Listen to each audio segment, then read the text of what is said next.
Okay, we're going to get this meeting started at 5:30.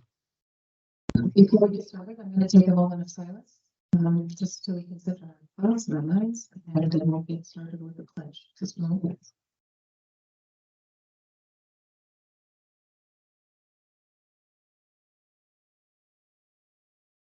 Okay, if you can stand with me, please, to take the pledge of allegiance.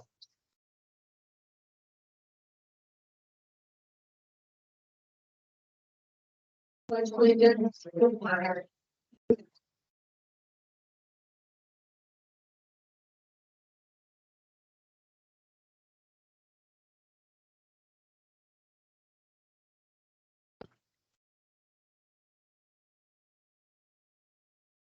Thank you for all of you who have shown up tonight. Some of the drivers, as always said, so I appreciate the Senior Center for opening up this facility. I think it's the best place to host this kind of event. The sound is better and we have more space. So as we get started, I'm going to Kelsey Young to review just a few minor technical things, and then we'll move on. Thank you. I'm just going to go over your handout with you.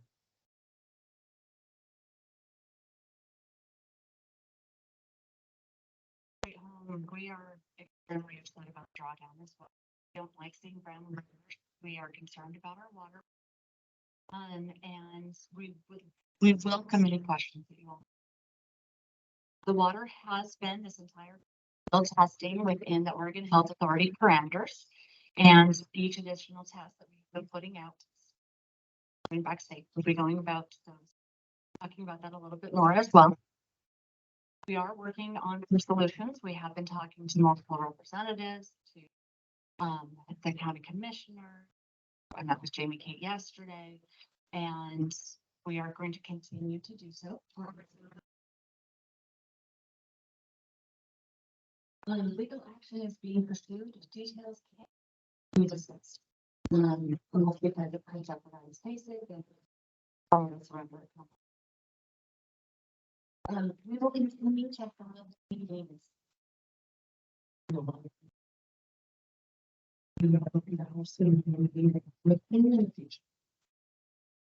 So,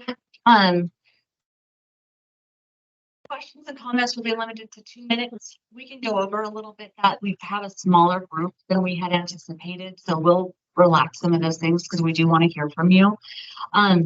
We are asking that you refrain from questions that have already been asked, just so that multiple questions can be asked. However, if you need to clarify something, please feel free to go ahead and ask that. Please remain open and collaborative conversation. On-time attendees. So we apologize, but you're not going to be able to ask any questions in the chats. Please go ahead and email us at the link provided, and we will get back to you with questions and answers. We will also be recording this meeting, and it will be available for you. So I'm not going to go too much over, but you all have seen our typical testing protocol. We have been continuing to do these tests and then some. We have been going more of what is required in order to make sure that we're testing no longer. We have also sent out our testing for mercury, lead, and copper levels, and all of those tests have come back absent. This has been posted on Facebook, and we're happy to share that test with you. These are all independent labs that are testing these, and we're not testing them because we believe that we'll find over and over a bunch of people. We just want to make sure that it's not available, and it's not. As we're getting more testing results, we will be posting them as they come in. They take a little while to fill out. So our test results, as of December 3rd, so we're posting them each week. Our average finished chlorine level is about 1.05. Again, as you all probably recall, the accepted range is at, but we keep it far lower than that. Our previous levels before the drawdown tended to average around 0.9. So we're pretty similar to where we were before. We also have the latest test results and benchmarking averages here, and that just gives you a reference of what is allowed and what other cities typically test at. We have a map that we also just want to have for your reference. This shows the parameters of Sweet Home and all of our city limits. So we're just the small pink box there. It also shows where Green Peter is and where Foster Lake is. The little blue dot is where our water treatment plant is. And if anybody ever wants to tour a water treatment plant or find more information, let us know. We can always arrange that. The little green dot is where our wastewater treatment plant is. And that's where all of the wastewater goes and is treated before it is released back into the river. So as you can see, there's quite some distance between those two. They're not in the same area. The other piece is this is where you will see where our city limits are. If you are within the city limits, you can run for council. Your property, some of your property taxes go into the city, and so forth. If you're outside this limit, talk to your county commissioners. Have more authority over those areas. A couple things just to be aware of. You do see that we are cutting into Foster Lake. This is the Fayetteville City Neutral Concern. Unfortunately, we still have no jurisdiction over that water. That water is controlled by the Department of State Lands and the U.S. Army Corps of Engineers. It is not something that the city controls over. And then also just some things to keep in mind. If you have a Sweet Home address, typically if your address is 4 digits, 1, 2, 3, 4, you are within city limits. If it is 5 digits, typically you are. Now there are a couple weird exceptions there. If you ever have any questions, feel free to reach out to us. We're happy to talk that through with you, or you can just verify that by a Linn County GIS map. A couple of just minor things. What you can do is if you want to reach out to some of your representative officials, your legislators, please do so in a respectful manner. We're trying to work with them and we're hoping to get some funding and some other pieces there, but we do have some contact information there. Please continue to submit your questions and also your photos of any type of damage. We're going to try to collect as much of this as we can so that if we do move forward with any type of legal action, we have this, or is we are trying to make sure that the judge understands the type of repercussions that this is creating. We have that available to share as well. And then please follow our Facebook page and our website. We have a lot of updates and happening very quickly there. We do ask if you have any questions, do not post them on a Facebook page. That is not a place for official questions, it's a place for more casual questions. So please go ahead and email that address if you have any actual questions you want to make sure are answered. And then we do have a couple handouts for you. As you see, this is the Green Peter drawdown question and answer. These are all the questions that we received at our last information session. And they have been answered and they've also been posted. This handout is the handout provided by the Army Corps of Engineers. We did not help them with any of their answers. They just provided to us. We just provided them questions. We in no way endorse this document. They do have contact information on top if you ever want to reach out to the Army Corps of Engineers and ask them questions specifically. Feel free to do so.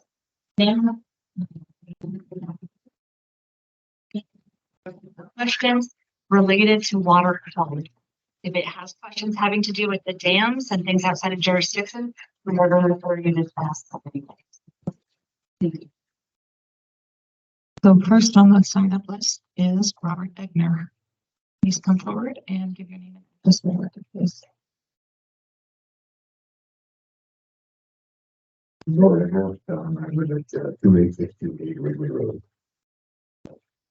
I don't have a whole lot of questions. I have one question, and I've got some stuff I still want to say. Have you retained it for? There's that question.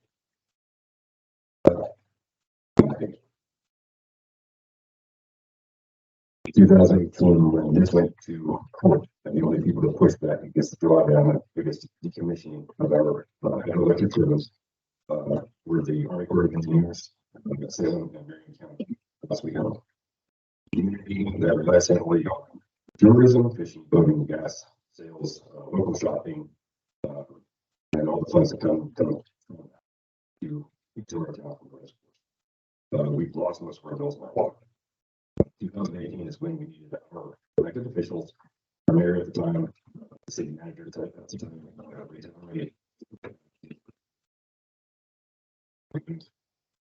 and that was in place. It's a fight to get them to happen. During the last call today, we decided to fight this not before, but after the ruling. That is a failure. City staff, some of our council. The previous council meetings, nearly all of them over the past few years, and I've stated some of the failures and the time frames up now. So tonight I'm simply going to say it's time to make changes. It's time to ensure our council works.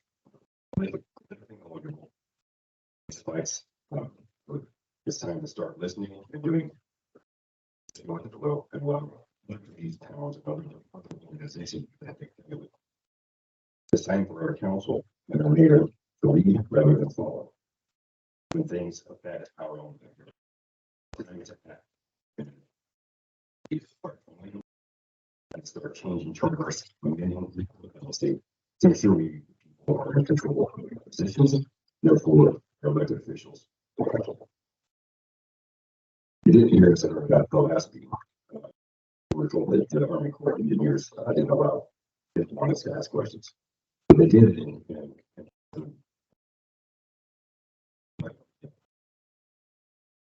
These appointment processes are going to start going away. Local elections are going to start changing, and that policy is going to start going away. I hope you hear this and we're ready for some change.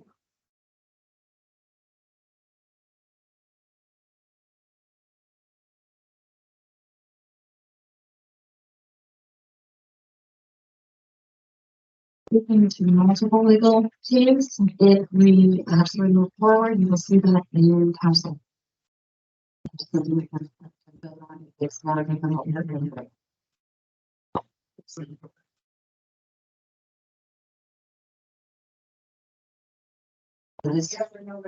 Actually, it's a lot more complicated than that. Do not have. All right. If we were to move forward with an county, right now what we're doing is exploring multiple legal paths. Once we move forward with a particular legal path, we will have to go to stop certain communication. And once it's over a certain dollar threshold, that would be moving forward council. So what we are doing right now is exploring legal options, getting estimates for multiple legal teams, and determining which cities or areas we may want to partner with. That's all we can say.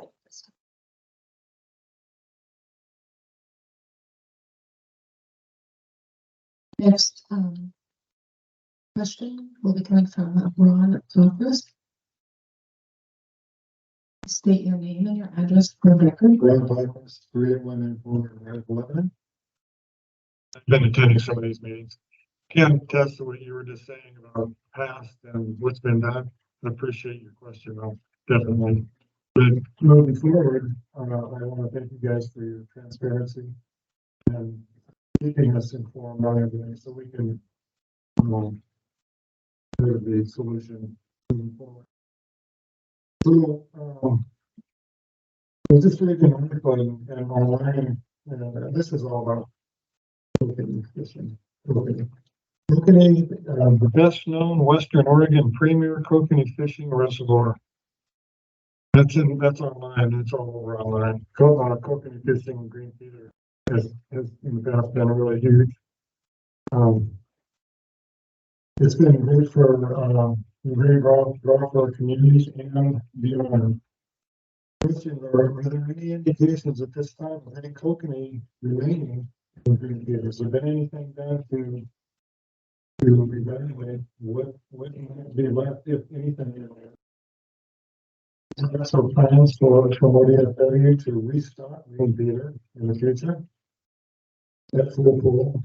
Has there been any, or will there be any testing to ensure there is any zooplankton is what they eat available for them if they do restock it, or if there are any fish in there currently? That's all I had, was just about kokanee fishing, not that I'm a fisherman. I love it, but I hope we can get that back to kokanee fishing, to disaster and what happened with that. And we certainly don't want that to happen again. Thank you. Yeah, currently, I don't know if I have an answer to that question because it's no DNFW question, but we will look into it. But we have reached out to some individuals to find out the value of what has been lost as far as kokanee fish. Because it is a devastating loss to have lost so many kokanee. So I will find out from ODFW if they plan to restock and if there would be any zooplankton in there too. Yeah. Yep.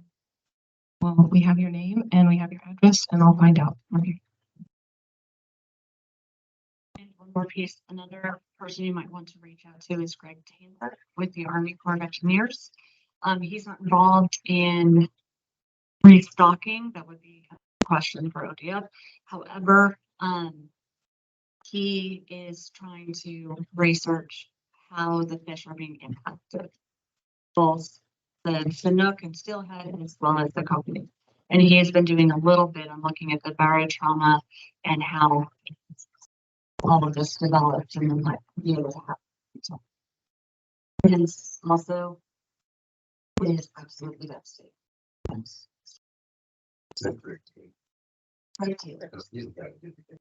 That's correct. Yes, he's a fish biologist and he's trying to find out everything that's going on. And if you need his contact information, see us afterwards, we'll find it for you. Next question is from Lisa Howard. Council Morgan, do you like?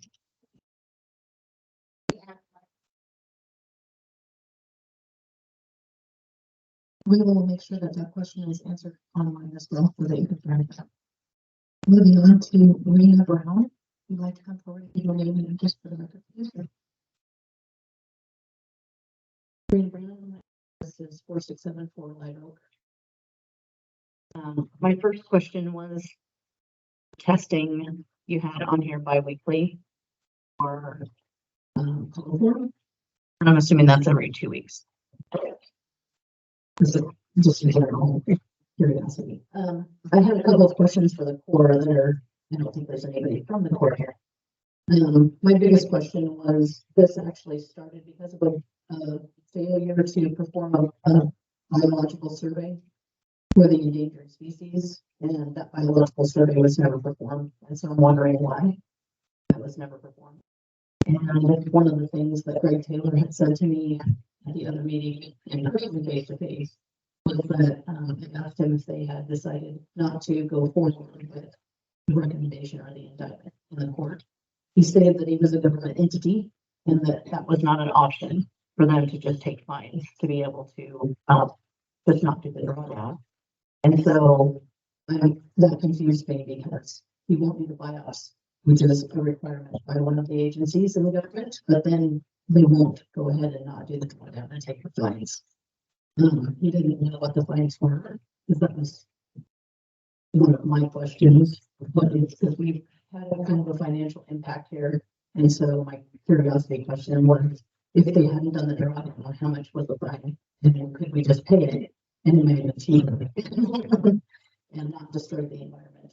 And his response to me was, we're a government entity, that's not even in the coverage for being able to do that. So I'm just wondering if they didn't do the buy-off study then, if that was required that caused the court to find to do the drawdown in the first place. So is there something in place that they're working on for us not doing drawdowns anymore, because this is a very environmentally impactful condition for the dam? And so I'm wondering if they're thinking of going ahead and turning in a buy-offs at some point to be able to perform some sort of a fish ladder or something. So I think most of my questions were for the core, but I know that it's don't have anything to do with it. So you're just trying to deal with the situation, and I appreciate all of our questions being answered and your openness as well. I just want to let you know. Thank you.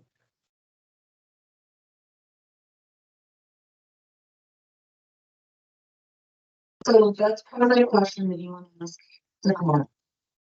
That being said, there are going to be some additional community meetings with the court to talk about their next steps and to talk about what their preferred course of action would be. I strongly encourage everyone to attend those and to talk about potential alternatives. From what I understand, there could be some alternatives.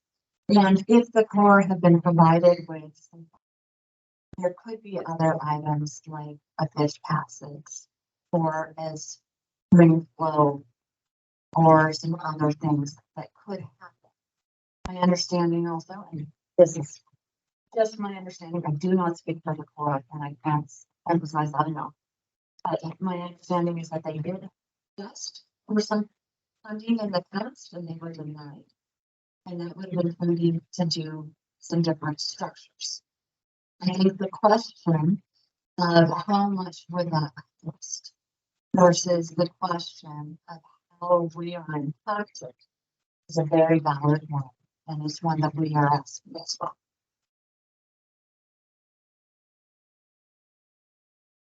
So you four were the only ones that signed up to ask questions. But since there is a small group, we are open to others coming forward to ask questions. You just need to give your name and your address. So are there any other questions you guys would like to ask as we are here?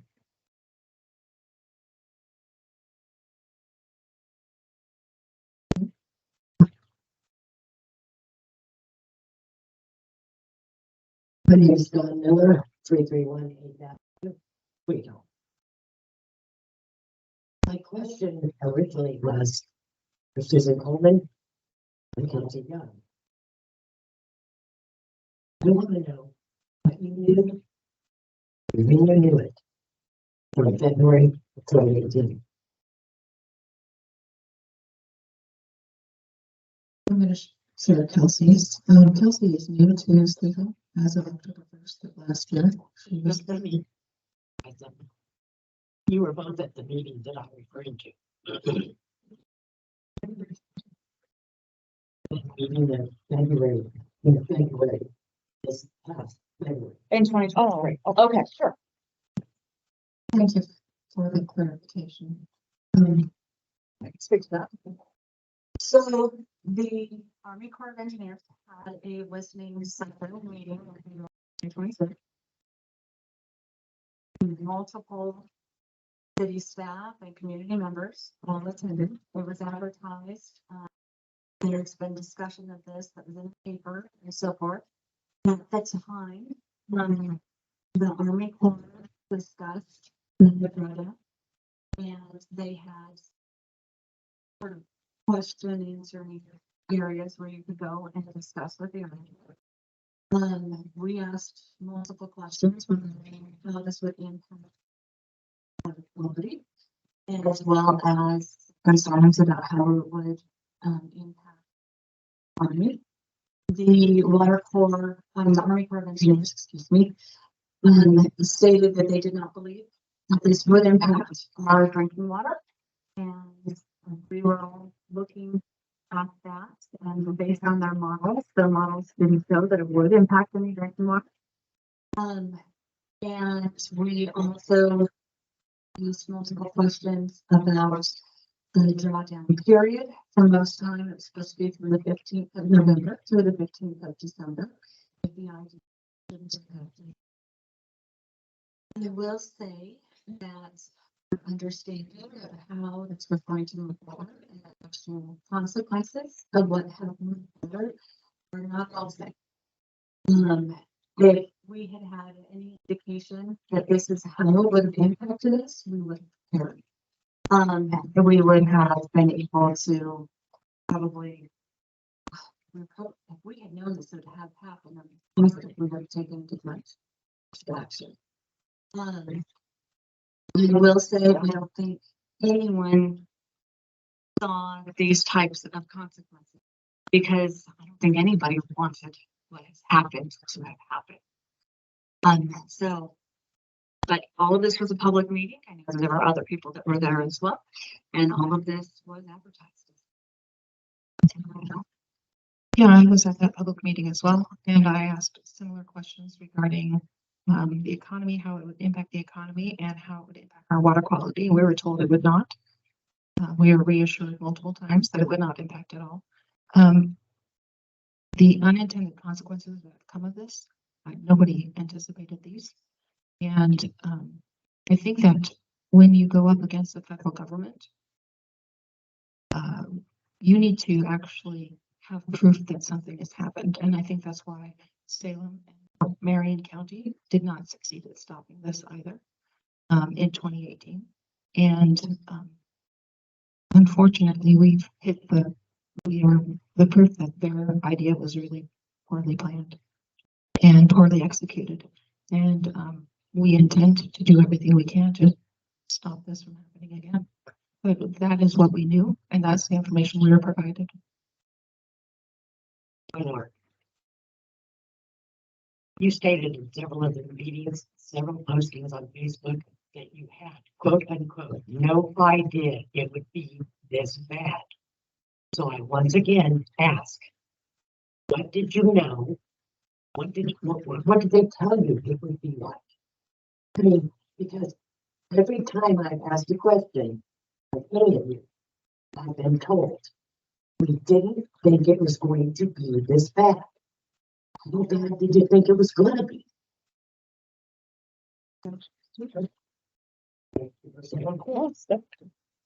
Just introduce yourself, Stephen. Utility manager for the city. I'll just give you an example of how bad we didn't think it would be. They did the drawdown they did this year, last year at Foster. It actually made drinking water easier. So it actually was the easiest winter for drinking water we've had in the 6 years I've been associated with the city.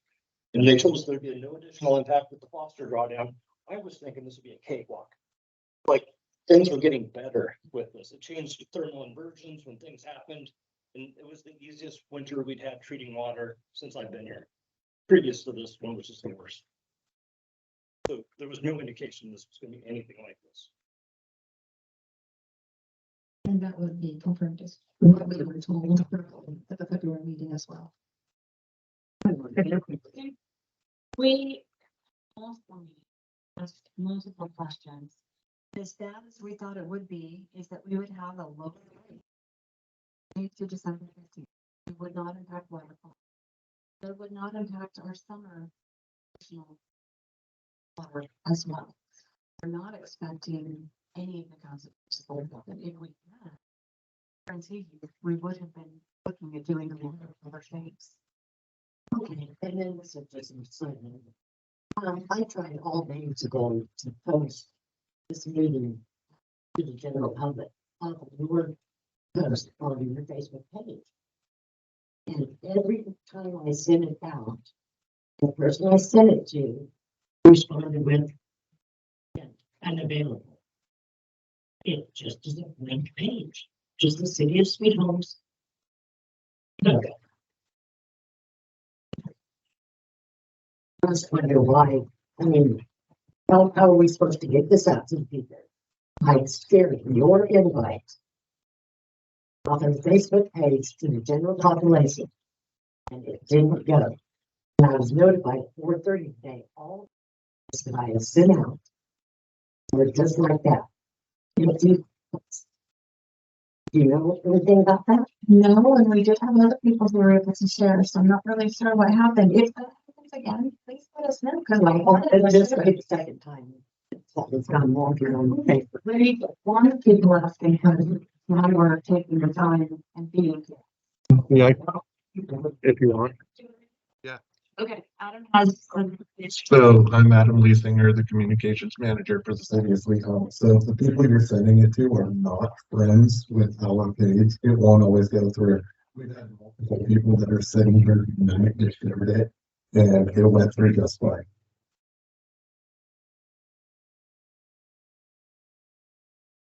That's a Facebook thing, not a thing. Dylan, could you get back on the microphone if you're going to speak longer so people can hear you, please? Thank you.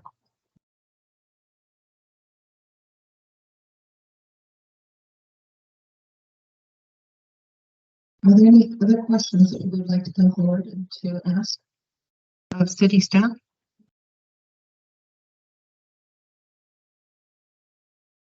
Yes, Ken, come on up. Please use the microphone. Name and address for the record.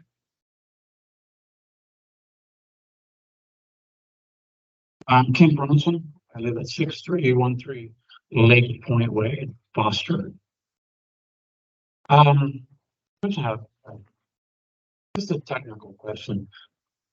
Some of us who are more advanced in age and not savvy to the tech world and don't particularly like Facebook. When the information is going out, maybe if you put that out, how to connect, that you must have Facebook or your friends on it, some of that is, you know, that's not the way. When you feel that's not how I get it, but I can understand how people wouldn't get it, you know, if you don't have that. So for those of us who are a little less inclined as technology is the view this message, turn it on Facebook or all those steps. Now, I think that would be helpful communication. Someone who has been attending all these meetings, with the Army Corps or Census Service thing, you know, local Lane County Parks and other things, and also a user of this, and it's been really challenged to follow what is going on. And some examples that have been used of what the Army Corps thinks is going to happen, and this is just my personal read on this, you know, it doesn't happen that way. Because Green Peter is a huge reservoir runoff, and it's really deep. I mean, you're talking 300 feet. And using examples, for instance, like Cougar Reservoir, which is another huge reservoir, but the geology is totally different. Cougar is a big rock.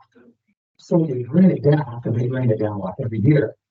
You don't have the turbidity on the ground. They said they drained it down. They're talking like 30 feet was their major drain down. That's what they're using. They're not talking 200 feet. Right? Cougar is. And Salt Creek is another one. You know, it's just a big crack. It's not the same topography, geology. It doesn't have the same Green Peter does. So if you're using the basis on that, and you're measuring all that, it's not the same. Okay, it's a little bit more like Green Peter, but they're not green at the same. And those of us, like many have, when you go up Green Peter and you look at how far it's down, and you see all those silt deposits that have accumulated over 55 years. And you see just this walls of debris that's falling off that and coming into it. It's like, oh my God, how can anything survive that? And personally, I don't see how Army Corps could not have anticipated that. But with the three examples they're using from the other reservoirs, they don't have that. But we've got this huge problem with all that turbidity. And, you know, I'm asking myself the question because they can't really get answers from Army Corps. Anybody really knows the answer. So how is that really affecting those ecosystems that was Green Peter Reservoir? Because that's not the same anymore. You know, how is it going to come back? How are they measuring that? You know, and I asked myself, Demonstrating from Foster Reservoir all the way to the confluence of the Willamette. How is that? But no one seems to have answers for that either. So it's a frustration on my part. you know, is it just going to be trial and error? And that's what I feel with Green Peter Reservoir. It's like a big trial and error experiment. And We, the people, are a piece of that experiment. So I'm just there for my frustrations and some of my readings of this and some of this, since the start of this thing, and I still don't have answers either. So, thank you. Thank you, Ken. I know that you've been to all of those meetings and, you have this impacts you directly as well. And this is why the email address was set up. Because we're not getting great information as far as data and, how exactly it's impacting it. But I've been getting, photos and messages of how it's impacted them. So photographs are helpful to see the damage that's been done. So I've gotten photos of dead clams, of dead oysters. I didn't know we had oysters in Green Peter. So anything like that, please email it to that email address, because I think we're the ones that are going to be able to show the world how it's really impacting us. And I think that's why we need everybody involved in communicating what you see through that email and what you're the images you're seeing as well. So send those on so that we can gather that information that will help us in this fight. We need people to believe that we are fighting and that we are wanting to fight, and you all will help with that by giving us the information that you're seeing as well, so that we can fight well. I had another question. Come on up to the microphone, please, sir. Yeah, Ron Parkhurst again from Lebanon. Just to follow up to your comments. Were you at all informed from the Corps on the silt issue? The loss of fish going through the spillways? Right. Clearly they've done some testing on that. No, we've not been informed. No, but first I found out any of that after being reassured that it wouldn't impact us. Were text messages of dead fish, and then of course photo messages of the dirty water. So no, we were not informed. Makes me wonder how many other tests that didn't get done that should have been done and shared with you guys to make a good, legitimate decision on the whole thing. Shame on them, in my opinion. Shame on them for what they've done. They really ruined a lot of things in a lot of ways. It's really sad, and hopefully there'll be some repercussions for moving forward with this, because it's really wrong. Sir, if you want to watch this thing about token eating, they've got a bunch of garbage stuff on that. It's on Twitter. It's not very clear. But Any other questions from the audience?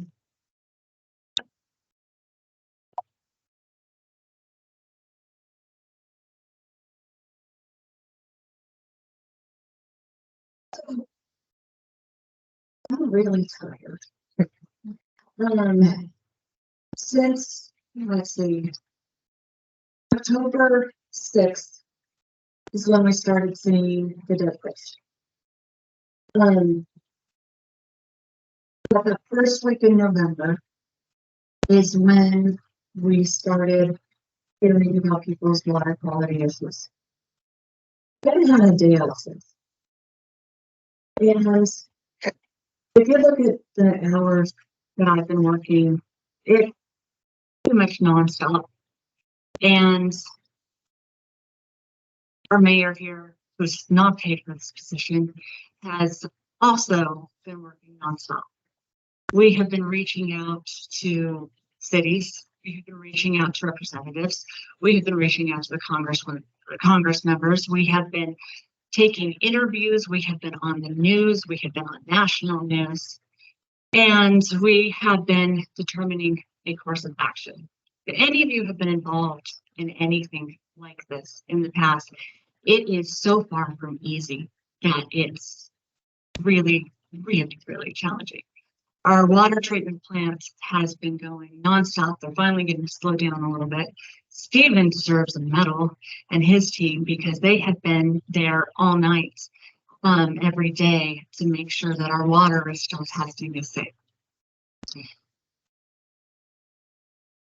No one has been able to move forward so far with anything, with legal action that has gained any results.